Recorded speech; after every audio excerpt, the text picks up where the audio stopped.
Well, Richard, controversial goal, which I guess we'll get to in a second, but first, what were your thoughts on the overall performance from your side tonight to kick off their big road trip? Very good. A massive step in the right direction. Some very good individual performances, but as a team as well, I thought it was a great team performance, especially with some of the young guys coming in and having to fill roles that they're probably not used to, but I thought they were exceptional tonight.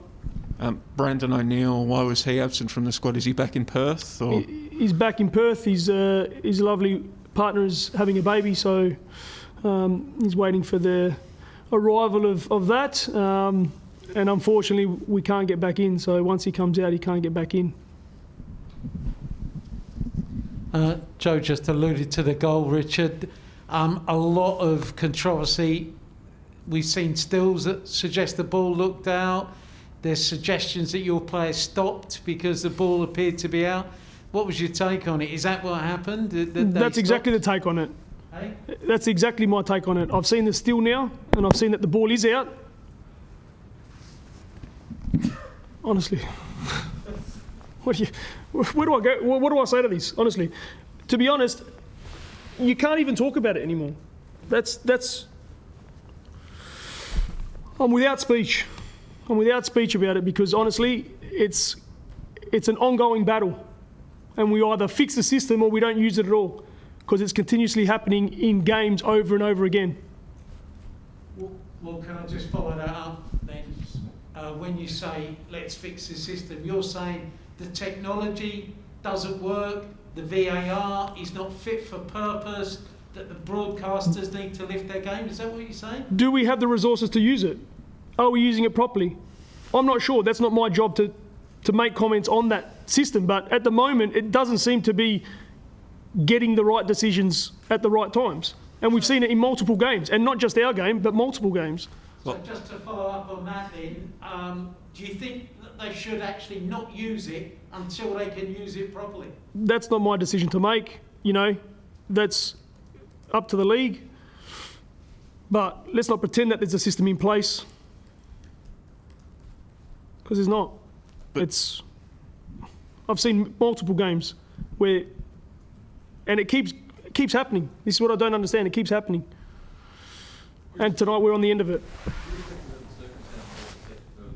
Yep. What did you make of the complexion of the second half? It seemed very different to the first, and the first kind of usually work towards the favour. Why do you think that changed? It definitely changed because we had to take two of our experienced players on and bring on two younger players, probably a little bit more inexperienced, and probably didn't keep the ball as well in the second half when we went forward. We tried to rush going forward at times, but that's a little bit of an inexperience from those young guys. That's part of their growth and their development, and it's part of them learning. But I thought in general they were fantastic. When you've got a player like Bruno Fornaroli up front leading the line, those guys will learn quickly. So you're saying the pace of the game in the second half getting significantly quicker wasn't your directive, that was more a decision-making thing? No, yeah, I think we probably didn't keep the ball in the front half as well as we should have, and weren't as patient as we probably should have been. And that then creates transition, that creates an open game, and that's exactly how it went. We slowly worked our way back into it, but we needed to be a little bit more patient when we got into their half, especially in the first part of that first half.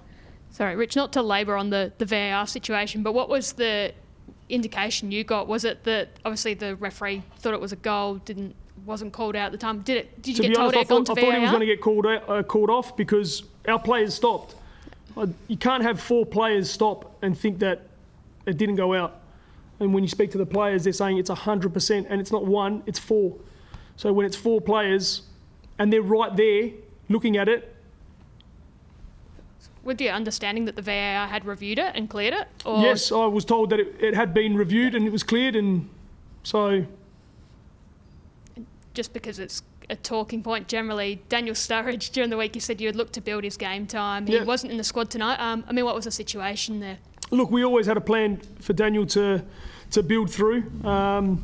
Last week was a hello to our fans, but he needs to be able to build nicely and continue to build his fitness. He's looking good, but we want to make sure that we have him at the right time. We don't want to bring him back for the start and then lose him for a long time, and we're trying to do that with a lot of the guys that are either coming back from injury or have been overseas. You know, Adrian had to come off after 45 today because he probably hasn't had enough load in his legs. So we're just conscious that we want to make sure we've got all our guns firing at the right time. So is it maybe a case of if you hadn't been at home in round one, Daniel probably wouldn't have played in that game? Probably not. You know, I think it's just common sense that the guy's been in quarantine for 2 weeks and, you know, was overseas for a lot longer training, but it's not exactly playing. So he needs time to adapt not only to the football, but also to the life in general. You know, just travelling alone, the distances that we travel in Perth is a new experience for him. And, you know, it doesn't matter how good you are as a player, you're still a person and you still need time to adapt. So we want to make sure we respect that time that he needs to adapt. And when he is ready and we have got him to a point where we feel he's ready, he'll be fantastic. Richard, what are your plans now? Obviously, you've got 2 more games in Melbourne to come. Do you set up now? Do you have a training base here sorted out? You'll try to make Melbourne as much a home as you can for the next 10 days or so? Yeah, that's exactly what we want to do. We want to make it as home-like as possible. We want to make it as normal as possible. And that's always difficult being in a hotel. You know, not having your friends and family, that's always difficult as well. But we want to make sure that the players are relaxed in their minds. That way they then can perform. So, yeah, we'll treat it as if we're back in Perth. Like, so that means they can go out for coffee if they want. They don't have any quarantine requirements or anything like that? At the moment, our only requirement is to have tests every day. I'm pretty sure that is, Terence.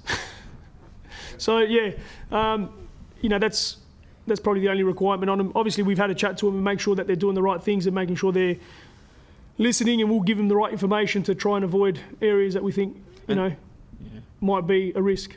And how important is it going to be to put this behind you guys now? Because obviously 8 games on the road, things can spiral pretty quickly. We saw what happened to your opponents last year when bad things started to happen on the road. How important is it going to be to put this in the rearview mirror as quickly as possible?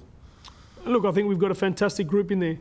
We've got a group of great leaders who will guide the group, as well as a real unity within the dressing room. So that's something that we have been really impressed with this season, and I think the right personnel are starting to come into the club to be able to build and grow something special.